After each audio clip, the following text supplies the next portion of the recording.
Hey guys, I just bought a subscription to be a moderator in Eloise's Twitch chat, so I'm really happy. And here it is. Came from China. It's a passbook, so it's like an ID card. Okay, here's the front of it.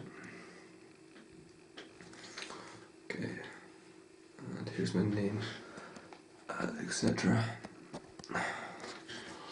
Cool. Here's my photo.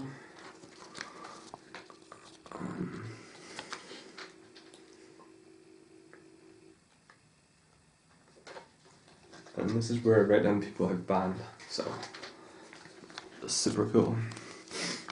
Banned some people already, and yeah, really solid product. 2 out of 3.